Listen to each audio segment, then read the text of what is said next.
Ini adalah tablet terbaik Huawei untuk tahun 2023. Huawei MatePad Pro 13,2 inci. Layarnya super besar dengan resolusi tinggi dan juga refresh rate 144 Hz. RAM-nya 12 GB dengan storage up to 512 GB, terbesar di kelasnya. Bobotnya ringan di kisaran 580 gram. Bodinya termasuk yang paling tipis di 5,5 mm. Ini bahkan lebih tipis dibandingkan beberapa smartphone, padahal layarnya besar dan baterainya pun besar di 10.100 mAh. Paket penjualannya udah termasuk keyboard case, stylus, mouse Bluetooth, dan TWS Huawei FreeBuds 5. Ya, ini mantep banget, dalam satu paket penjualan udah lengkap semuanya. Ditambah lagi ada software-software yang udah PC level productivity tersedia di sini, membuat tablet yang satu ini cocok untuk dipakai bekerja yang serius.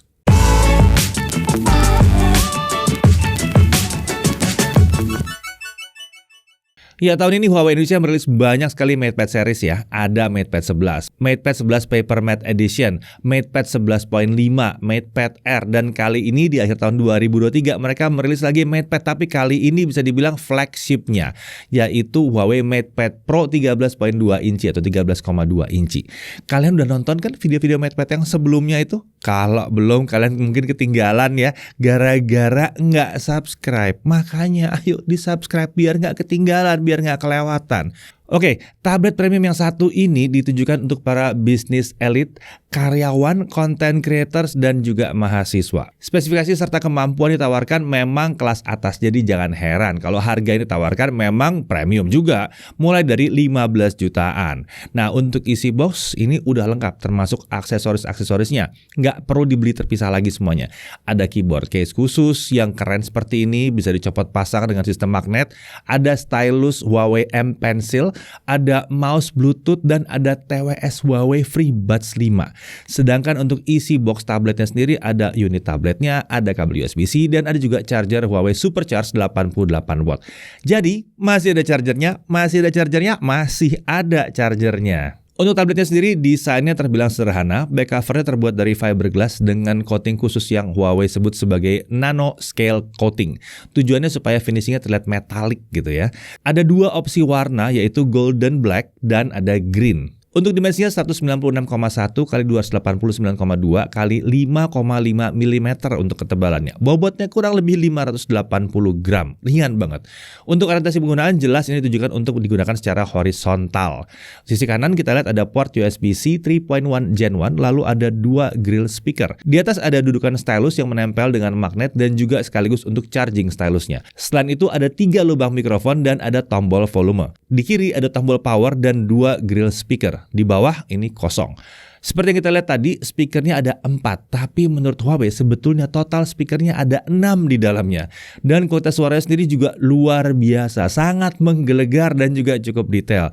Dipakai untuk nonton film, dengerin musik, udah mantap banget yang satu ini. Tentunya dimungkinkan berkat teknologi multi-driver speaker yang digunakan. Bahkan disebut bahwa ini merupakan tablet pertama yang menggunakan teknologi multi-driver array speaker. Maksudnya dari multi-driver array ini adalah voice coil dan sirkuit magnetik yang digunakan komponen speakernya itu lebih banyak dibandingkan speaker tablet pada umumnya. Beralih ke belakang, di sini ada logo Huawei, ada 2 kamera, 1 LED flash, dan ada 1 lubang mikrofon. 2 kamera ini terdiri dari 1 kamera utama 13 megapiksel dengan perekaman video sampai dengan 4K 30 fps dan 1080p 60 fps juga bisa. Lalu ada kamera ultrawide 8 megapiksel dengan perekaman video sampai dengan 1080p 30 fps. Beralih ke depan, di sisi bezel atas terdapat kamera selfie dengan model notch. Ini adalah kamera selfie 16 megapiksel dengan perekaman video sampai dengan 1080p 30 fps. Karena posisi kamera di tengah seperti ini membuat pandangan mata kita lebih natural saat mengarah ke kamera. Untuk hasil contoh kameranya kurang lebih seperti ini. Ini adalah contoh video dari kamera selfie-nya Huawei MatePad Pro 13,2 inci. Ini kamera selfie-nya saya rekam di resolusi Full HD 30 fps. Hasilnya seperti ini. Menariknya, walaupun ini kamera tablet, tapi kalau misalnya kita bawa jalan-jalan, itu dia masih punya fitur EIS atau Electronic Image Stabilization ya teman-teman. Jadi videonya itu masih terasa stabil. Oh ya, suara yang teman-teman dengar sekarang juga suara langsung dari mikrofon tabletnya. Saya nggak pakai mikrofon eksternal di sini. Jadi kalau misalnya untuk kebutuhan video call atau misalnya untuk bikin konten juga tanpa pakai mikrofon eksternal, kualitas suaranya kurang lebih seperti ini. Nah, kalau yang ini adalah contoh video dari kamera utamanya Huawei MatePad Pro 13,2 inci. Menariknya kamera utamanya ini bisa merekam sampai 4K 30 fps ya teman-teman. Video yang lagi kalian lihat sekarang ini saya coba rekam di resolusi 4K 30. Jadi kalau misalnya kalian butuh detail ekstra atau detail yang paling tinggi bahkan dari kameranya tabletnya ini kita bisa pakai kamera utamanya dan kita rekam di 4K. Jadi detail itu luar biasa memang.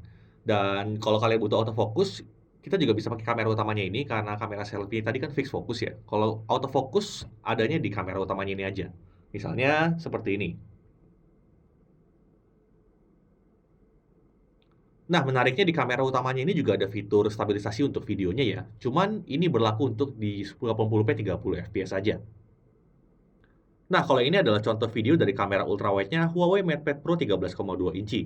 Jadi ultrawide ini bikin sudut pandangnya jadi lebih lebar ya teman-teman. Dan video yang lagi kalian lihat ini saya rekam di resolusi Full HD 30 fps. Dia belum bisa 4K untuk kamera ultrawide-nya, cuma bisa di Full HD 30 aja. Menariknya ketika kita misalnya bawa jalan pun dia masih ada fitur stabilisasinya loh untuk kamera ultrawide. Cuman memang kualitas gambarnya kita nggak bisa bandingkan langsung dengan kamera utamanya ya. Kamera utamanya jelas punya kualitas yang paling tinggi di antara semua kameranya di sini. Nah, sekarang kita lanjut bahas bagian layarnya. Ukurannya adalah 13,2 inci. Ini adalah panel fleksibel OLED. Resolusinya 2880x1920 pixel. Aspek rasio 3:2. Kerapatan pixelnya ada di 262 ppi. Jadi cukup rapat di sini ya. Brightness diklaim bisa mencapai 1000 nits. Refresh rate-nya sampai dengan 144 Hz dengan kemampuan adaptif dan bisa turun sampai 60 Hz. Udah disertifikasi TUV Retinal Comfortable Eye Protection 3.0. Kualitas layarnya memang terbilang luar biasa. Pengalaman multimedia yang ditawarkan memang terbilang kelas flagship, bahkan untuk kondisi outdoor sekalipun layarnya tetap nyaman dilihat. Ditambah lagi bezelnya juga sangat tipis. Ini membuat layarnya jadi lebih luas kelihatannya ya, dengan ukuran yang tidak terlalu besar jadinya. Makanya tablet ini bisa mencapai screen to body ratio sampai 94%, tertinggi untuk tablet masa kini. Meskipun layar digunakan Huawei MatePad Pro yang satu ini bersifat glossy, tapi uniknya layar ini punya properti minim refleksi. Jadi pantulan wajah kita atau sorotan cahaya terlihat lebih minim dibandingkan layar glossy pada umumnya. Tentunya ini juga menjadikannya lebih nyaman untuk mata. Nah, Huawei mengatakan kalau keyboardnya ini menawarkan PC class typing experience. Keyboardnya punya 6 row dengan 79 key. Tombolnya terbilang nyaman dipakai ngetik, feelnya juga enak dan tombolnya mudah diraih ya karena cukup besar di sini. Touchpadnya juga punya ukuran yang besar dengan posisi center to body. Touchpad ini tentunya mendukung berbagai gesture seperti 2 jari atas bawah untuk scrolling, 3 jari ke atas untuk kembali ke home, swipe 3 jari ke pojok kiri atas touchpad untuk split screen, swipe 3 jari ke pojok kanan atas touchpad untuk floating window. Keyboard ini bahkan terbilang mirip dengan yang ada di laptopnya Huawei yang lain. Nah, untuk konfigurasi tablet dan keyboard ini ada 3 mode penggunaan. Yang pertama adalah laptop mode. Ini penggunaan ala laptop seperti biasa ya. Lalu ada split mode. Ini unik ya. Soalnya keyboard dan tabletnya bisa dipisah, namun tetap bisa digunakan mengetik karena bisa tersambung via Bluetooth. Jadi kita bisa menempatkan tablet di atas meja yang lebih tinggi dan keyboard di posisi lebih rendah atau di pangkuan untuk pengalaman mengetik yang lebih ergonomis. Lalu ada studio mode. Di sini kaki atau stand pada keyboard bisa di-adjust angle-nya, pas buat kebutuhan mencatat atau menggambar. Nah, untuk stylusnya sendiri yang saat ini merupakan M Pencil generasi ketiga. Ini adalah versi paling baru. Kalau di MatePad yang lain tuh baru M Pencil sampai generasi kedua. Inovasi yang ditawarkan di sini ada di teknologi wireless bernama Neuralink. Stylus ini memiliki 60% lebih bagus power efisiennya, 6 kali lebih cepat, latensi sampai 1/30 second, coverage lebih lebar 2 kali lipat dan sebagainya. Cukup tebal klaim mereka kali ini ya. Nah, pada prakteknya stylus ini bisa punya pressure level yang sangat tinggi. Diklaim kalau stylus ini bisa mencapai 10.000 pressure sensing level. Ini tertinggi saat ini untuk stylus ya. Umumnya stylus tuh 4.000 sampai 8.000-an. Itu 8.000-an udah hebat banget. Ini 10.000. Ditambah lagi stylus ini punya extreme low latency seperti yang bisa dilihat dari garis di layar. Dengan stylus ini nggak terasa ada delay kalau kita nggak garis-garis seperti ini ya. Nah, saking tingginya sensitivitas stylusnya, Huawei sempat mempraktekkan menulis di layar tablet ini tapi di cover dengan kertas A4.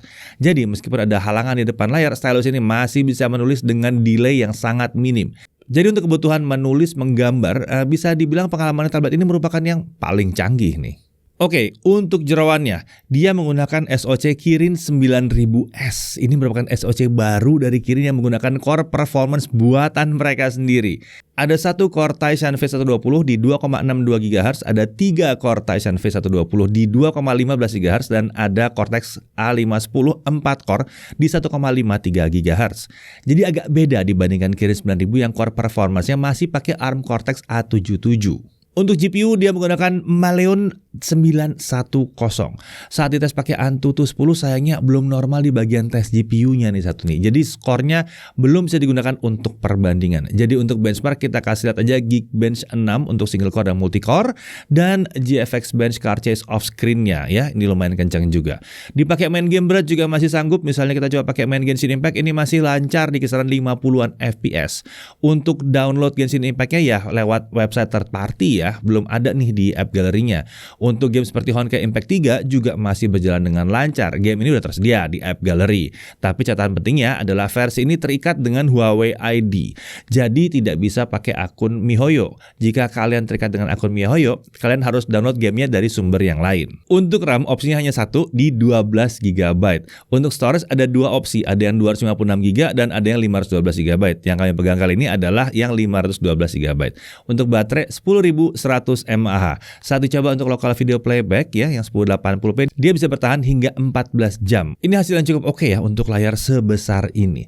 Untuk charging dia pakai 88 watt Huawei Supercharge. Dari 0 sampai 50% hanya butuh waktu 25 menit, sementara dari kosong sampai full dia butuh waktu 1 jam 12 menit. Ini chargingnya terhitung sangat kencang ya untuk baterai sebesar ini ya. Bahkan sepertinya kalau dibandingkan tablet-tablet yang lain, ini yang terkencang kalau kita bicara soal ukuran baterai versus chargernya ya.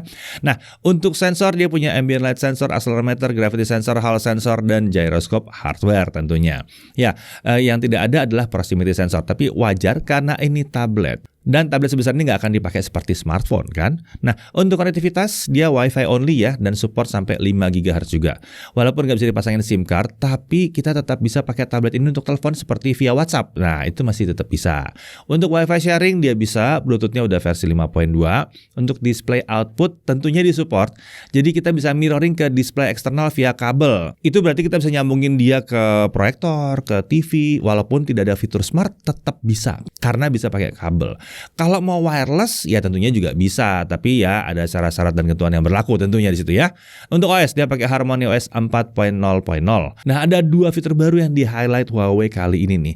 Yang pertama adalah floating atau pop-up window yang kini tentunya ukurannya bisa di-resize, jadi pengalamannya semakin mirip dengan laptop.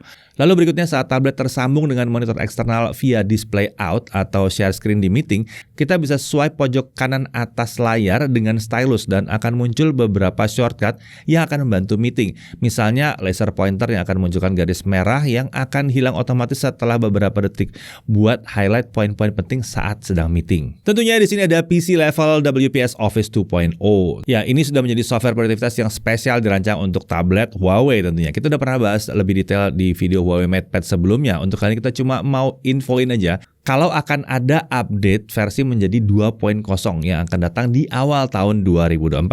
Akan ada penambahan fitur-fitur yang tadinya belum bisa di versi awal seperti support multi Windows, bisa ngeprint langsung, support super hub, dan akan ada fitur cloud sync juga. Jadi saat kita mengerjakan sebuah dokumen di tablet ini, kita bisa login akun kita di laptop atau perangkat lain dan bisa langsung lanjutin pekerjaan kita, file kita di tempat yang berbeda karena udah bisa di-save via cloud juga. Nah, lalu ada Huawei Notes. Ini banyak fitur baru yang disematkan di Huawei Notes kali ini. Contohnya seperti Instant Shape, di mana kita bisa menggambar bentuk dan akan otomatis dirapikan oleh Huawei Notes.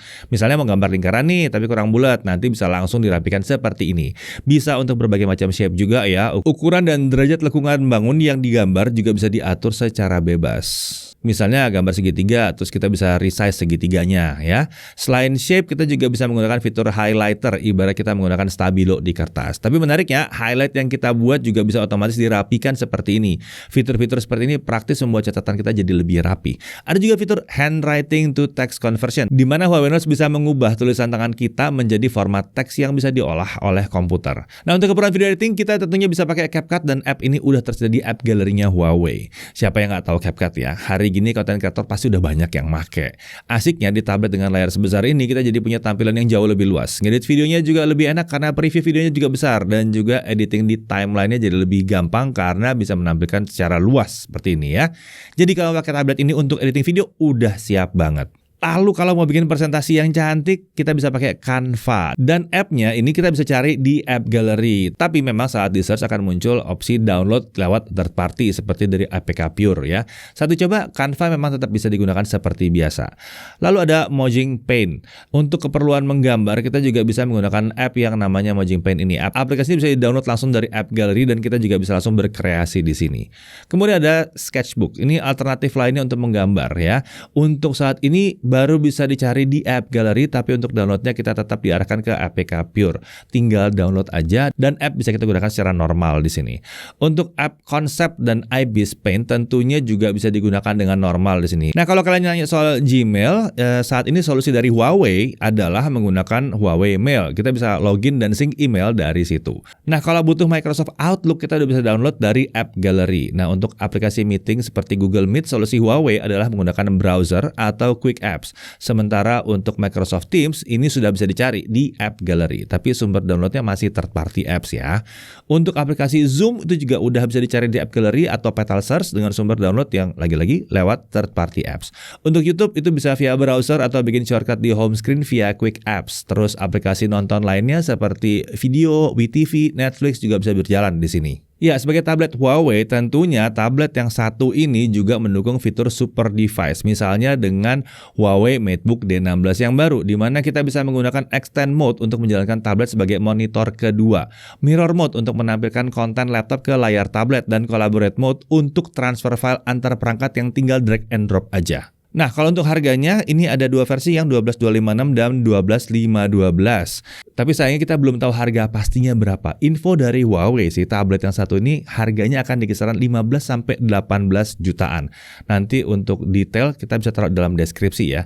Ya, sebetulnya itu harga yang tergolong kompetitif, soalnya tablet besar kelas flagship lainnya, itu kalau dilengkapi dengan aksesoris rata-rata memang harganya tembus dari di atas 20 juta ya, di atas 20 juta.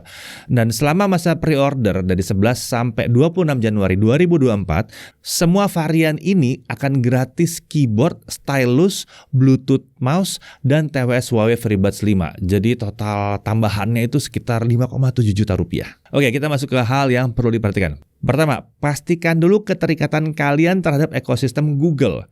Ya, sebagian aplikasi Google udah bisa berjalan di sini, tapi tentunya nggak sepenuhnya normal. Jika kalian bisa hidup tanpa aplikasi-aplikasi Google atau fitur-fitur Google ya, dan punya fitur atau aplikasi alternatif, harusnya ini bukan masalah. Kemudian desain keyboard case-nya masih belum maksimal sih menurut kami. Di awal pemakaian kami agak bingung mana bagian depan, mana bagian belakang. Soalnya sisi depan case ini tidak terlihat seperti bagian depannya. Walaupun pada akhirnya ini masalah kebiasaan juga sih. Kalau udah biasa, udah bukan masalah. Kemudian sayangnya di case-nya ini belum ada tempat untuk menyimpan stylus supaya lebih aman. Lalu belum ada mode desktop khusus, baik untuk di layar tabletnya sendiri maupun untuk layar eksternal. Lalu belum ada IP rating di sini. Keyboard juga belum ada backlit-nya.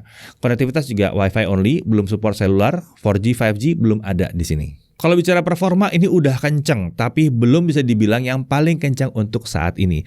Kirin 9000S memang lebih mendekati performanya Snapdragon 888. Lalu untuk ukurannya, tablet ini menggunakan slot laptop pada tas kalian ya. Diperhatikan aja kalau buat traveling, jadi dia seperti bawa laptop memang rasanya. Dari sisi kelebihannya, desainnya ini paling tipis dan ringan untuk sebuah tablet berukuran besar. Pengalaman layar tablet kelas flagship nih berasa banget di sini. Bezel tipis, screen to body rasionya sangat tinggi. Lalu dia punya 6 speaker dengan kualitas suara yang udah nggak bisa dibilang hebat, tapi menggelegar yang satu ini ya.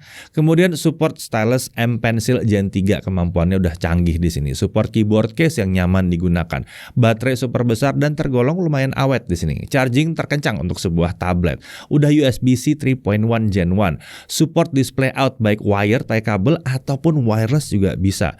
Udah support banyak software produktivitas juga. juga ada PC level WPS Office yang dirancang khusus untuk Huawei di sini. Ya, melihat harga serta kemampuan yang memang terlihat kalau tablet ini ditujukan untuk sekalian-kalian yang kelas menengah atas yang menggunakan tablet sebagai alat kerjanya. Performanya kencang, layarnya luar biasa keren, speakernya mantep, stylus dan keyboardnya juga asik banget. Jadi tablet yang satu ini memang untuk jadi mesin pendukung produktivitas supaya dapat duit lebih banyak. Bukan untuk orang yang hanya buat nonton doang atau main game doang. Bukan ya, bukan. Hebatnya, semua kemampuannya ini bisa diberikan di sebuah perangkat yang terhitung tipis dan ringan. Bahkan paling tipis dan ringan jika dibandingkan tablet-tablet lain sekelasnya.